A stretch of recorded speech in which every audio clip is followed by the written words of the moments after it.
Hoy vamos a explicar el sistema de funcionamiento de la telefonía mediante selectivo centralizado.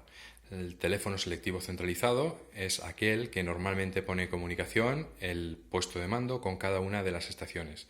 Es un sistema bastante antiguo y lo que permitía era facilitar la regulación y la transmisión de órdenes entre el puesto de mando y cada una de las estaciones. Se llama teléfono selectivo centralizado porque dependía de una central que normalmente estaba asociada al puesto de mando o a alguna de las bandas de regulación que controlaban pues, un conjunto de estaciones que formaban una línea.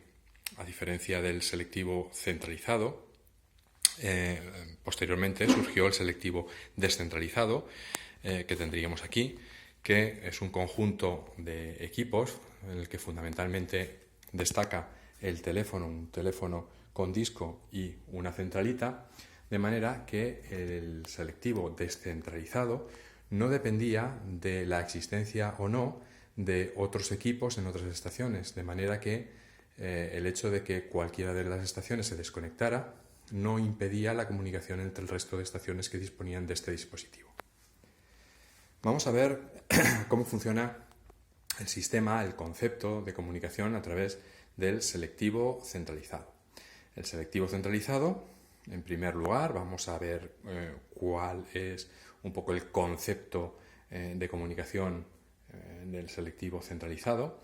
Sería un teléfono en el cual el puesto de mando que está en la central siempre está a la escucha. Siempre está a la escucha, de manera que las estaciones, en el momento que pretenden establecer una comunicación entre la estación y el puesto central, el puesto de mando, lo que hacen es descolgar el auricular y automáticamente podrían escuchar a través del receptor del microteléfono, podrían escuchar el puesto de mando.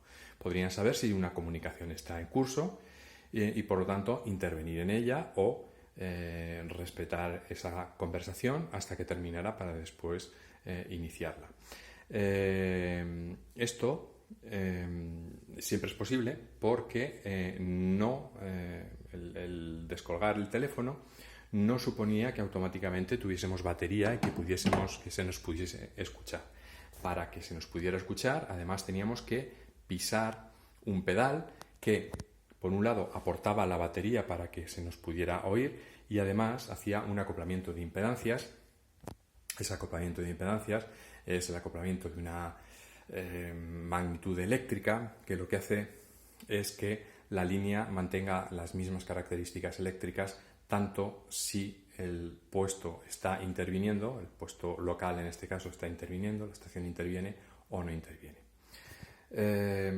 Bueno, en ese caso, una vez pisado el pedal, la estación se anuncia y el puesto de mando, cuando le responde y está atento a la información que quiere transmitir el jefe de estación, el factor de circulación, pues bueno, se establece ese tipo de comunicación porque ya decimos que el puesto de mando siempre está en la escucha, está en una escucha permanente. Vamos a ver cómo funciona internamente este tipo de teléfonos cuyo sistema genérico, pues digamos que ha continuado desde el inicio de estos sistemas, pues prácticamente allá después de los años 40, 50, hasta hoy en día. Hoy en día los sistemas y los equipos, los aparatos son mucho más modernos, están englobados en un conjunto que se denominan sistemas telefónicos únicos o unificados, pero el concepto de la telefonía sigue siendo la misma. Nosotros descolgamos y nos anunciamos para establecer la comunicación con el puesto de mando. Vamos a ver si podemos ver internamente cuáles son los componentes constitutivos básicos en este teléfono, que es de madera, que es muy antiguo, pero que además, precisamente por ser antiguo, permite ver todos sus componentes fundamentales o básicos. Los actuales llevan algo más de electrónica, lógicamente, porque han avanzado los tiempos, pero el sistema viene a ser fundamentalmente el mismo.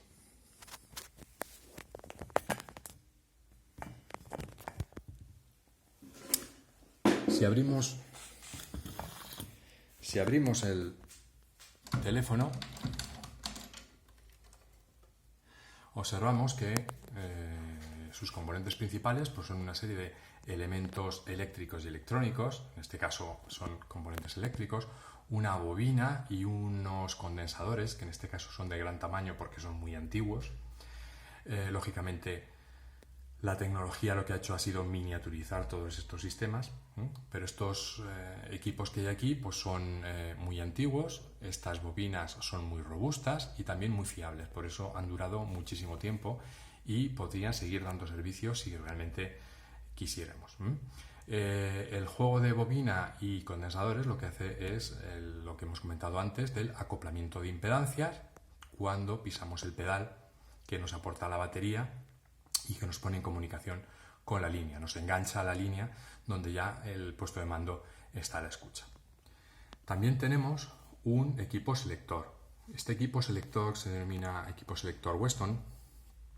Es un mecanismo también muy robusto, que es el que permite que a la llamada selectiva, es decir, a la llamada codificada del puesto de mando, la estación responda o no mediante la sonería, mediante el sonido de un timbre, siempre que el código coincida con el de la estación que nosotros tenemos. Y aquí tenemos la sonería, el mecanismo también muy robusto, de un timbre de campanas, de doble campana, como solía ser habitual, que es precisamente lo que nosotros podemos ver en el frontal del teléfono, que como vemos no dispone de ningún otro dispositivo, ni disco, ni botonera, ni nada por el estilo, porque decimos que es un sistema de comunicación muy sencillo, pero además muy, muy eficiente. Bien, ahora vamos a ver si podemos ver cómo se realiza el proceso de selección de la llamada, que es lo realmente curioso de este sistema y sobre todo de estos dispositivos que son tan antiguos y tan rústicos, pero ya digo que a la vez tan fiables. Y ello se basa fundamentalmente en el selector Weston, que es este aparato que tenemos aquí y que vamos a intentar verlo con un poquito más de detalle.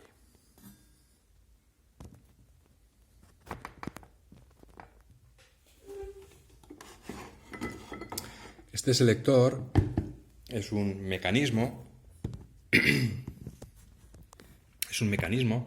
está construido en Estados Unidos. Es un equipo americano, pero además es muy robusto. Va protegido con una campana para permitir que se visualice el funcionamiento o el correcto funcionamiento de ese mecanismo y que nos permite acceder para labores de ajuste y de mantenimiento a lo que es el propio mecanismo. En el proceso de llamada,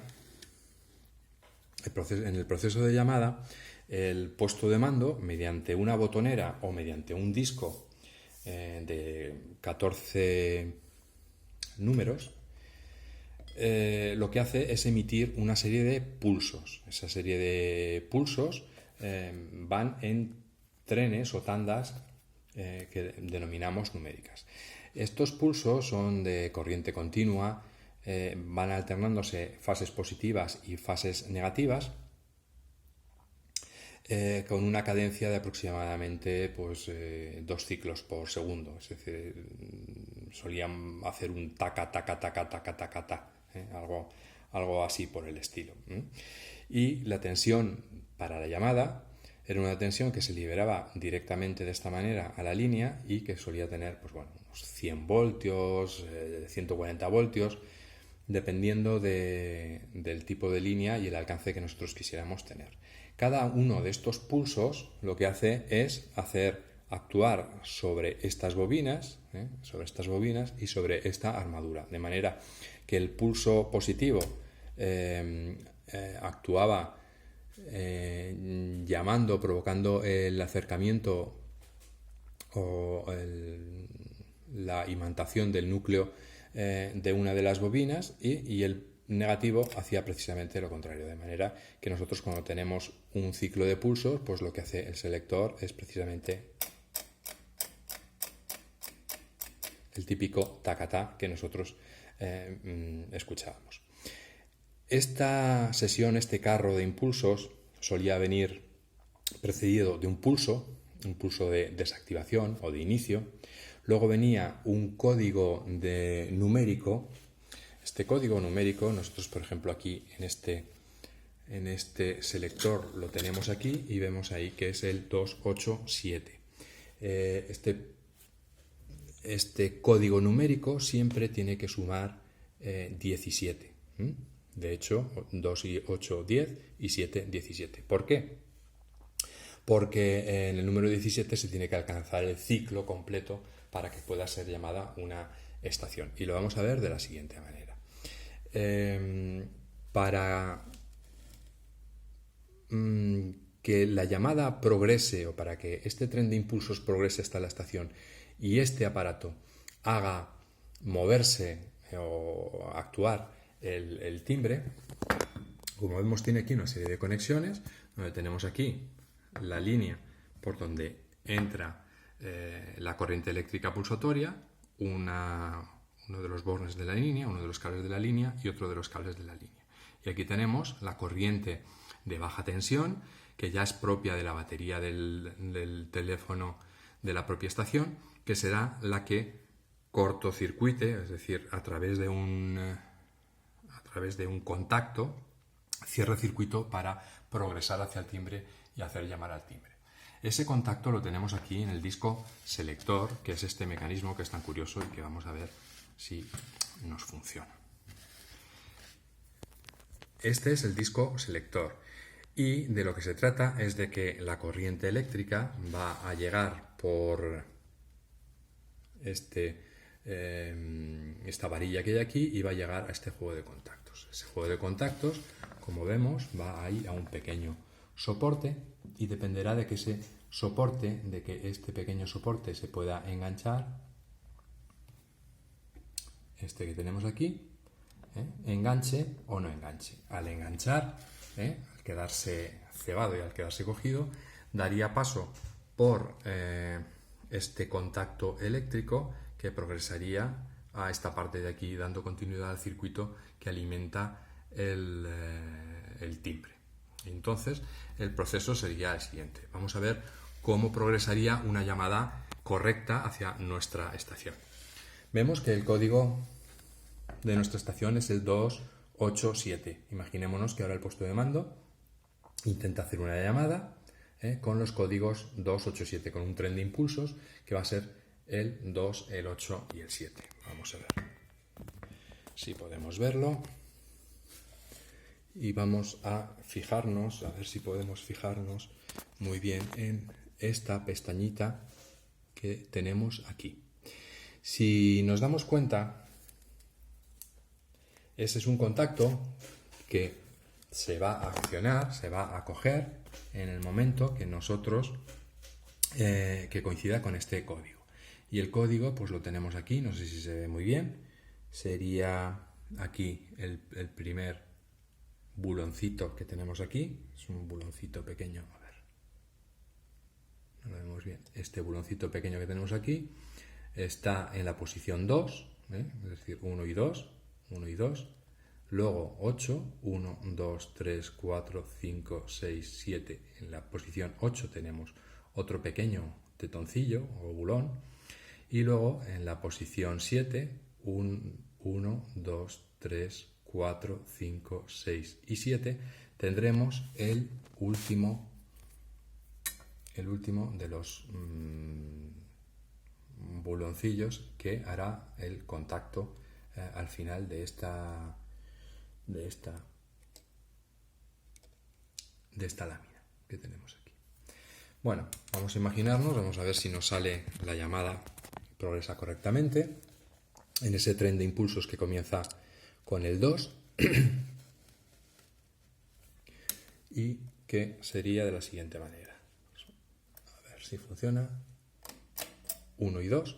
Y hemos visto que ha cogido, no sé si se apreciará, si se aprecia bien, este pequeño gancho ha enganchado en el primer tetoncillo que tenemos ahí, ese bulón. Ya tenemos enganchado ese pequeño dispositivo en el bulón que hemos colocado nosotros en la posición 2, contando 2 posiciones. Ahora vamos otra vez a ver si podemos hacer el siguiente pulso que hemos dicho que es una tanda, un carro de 8. Bueno, hemos perdido, pero bueno, 1, 2, enganchamos en el 2, 1, 2, 3, 4, 5, 6, 7, 8 y se ha vuelto a quedar enganchado en el 8. Estamos ahí, no sé si se ve bien.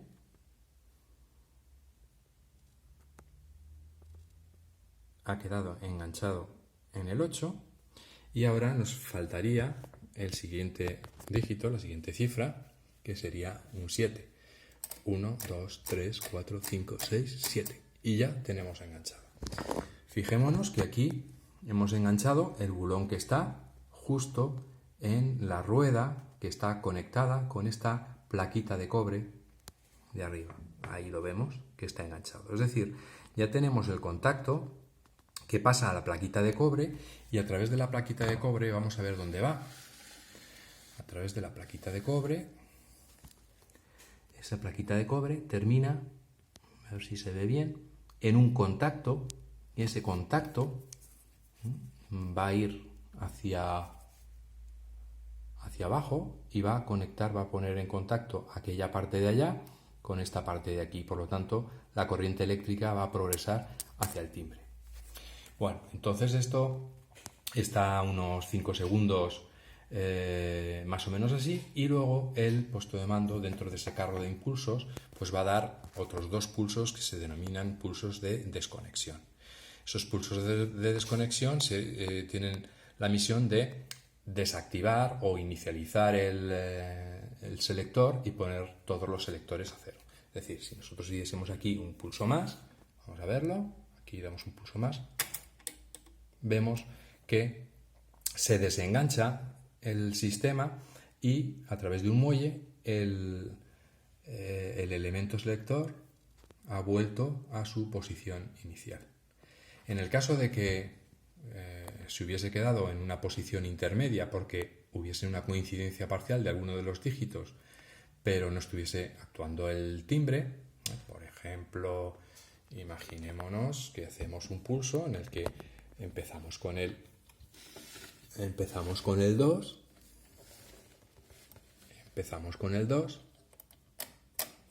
y en el 2 se engancha. Para que se produjese el siguiente enganche tendríamos que avanzar aquí 8 posiciones, pero imaginémonos que aquí simplemente hemos dado 5 posiciones. 1, 2, 3, 4, 5.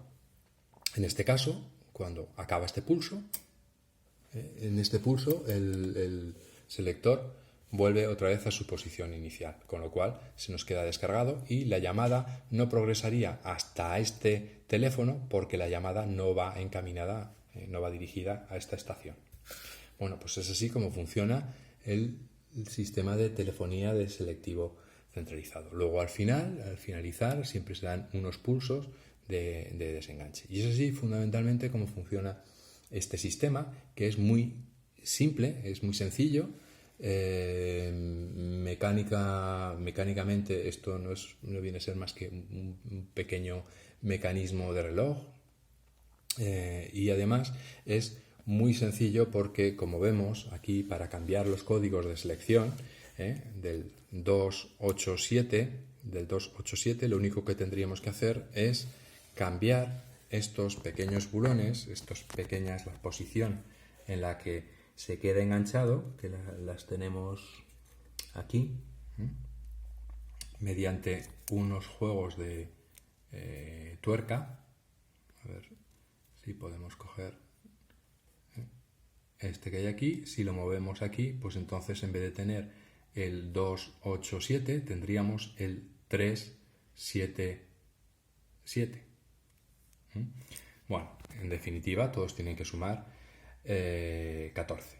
Finalmente, en el caso de que el puesto de mando quisiera hacer una llamada general o una llamada de emergencia, que quisiera hablar con todas las estaciones simultáneamente, por la razón que sea, lo que se hace es transmitir los 17 impulsos de manera continua, sin hacer pausas entre ellos, de manera que los selectores funcionarían sin parar o sin pasar por esos puntos intermedios de codificación. 1, 2, 3, 4, 5, 6, 7, 8, 9, 10, 11, 12, 13, 14, 15, 16 y 17. Ya hemos enganchado. Vemos que la rueda no ha vuelto a su posición de reposo. Al cabo de unos segundos, el pulso de desconexión o de inicialización hace que la rueda vuelva a su sitio y la llamada ha progresado hacia nuestra estación, nuestro equipo. Y es así como el factor de circulación se enteraría de cuál es de que hay una llamada del puesto de mando para él, y entonces volvería a hacer el proceso ese de pisar el pedal y anunciarse. Estos armarios y estos teléfonos que son un poco antiguos, con el paso del tiempo fueron progresando, fueron modernizándose, incorporando un poquito más de electrónica hacia unos armarios que ya eran metálicos, que eran de colores gris, azul y verde, en distintos tipos, con un poquito más de electrónica, pero mantuvieron el selector Weston, lo mantuvieron de manera que podían coexistir teléfonos de madera de este tipo con teléfonos un poquito más sofisticados.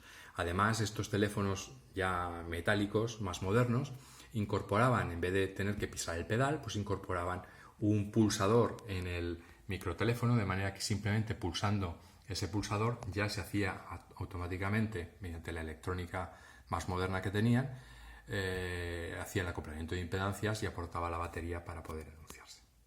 Bueno, espero que haya sido agradable esta visita por la arqueología ferroviaria de las comunicaciones, y que os haya servido de aprendizaje de cómo funcionaba el sistema de telefonía selectiva centralizada. Aquí terminamos con un esquema del circuito eléctrico que incorporaban casi todos los dispositivos de la época para la hora del mantenimiento, para poder hacer un seguimiento del cableado y de los equipos y cómo estaban interconectados. Tenían el esquema pegado en muchos sitios, tanto los teléfonos del puesto de mando, los selectivos centralizados, descentralizados y otros equipos.